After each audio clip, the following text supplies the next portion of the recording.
Hi guys, today it's part 2 and we will go and check out the gummy bear. Let's go.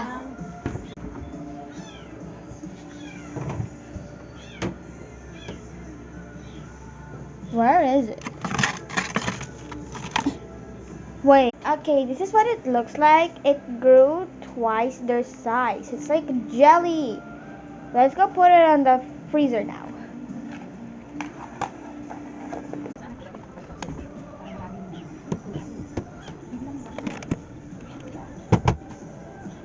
See you in 3 hours. Bye. Hi guys, today we're going to check my gummy bears. Come on.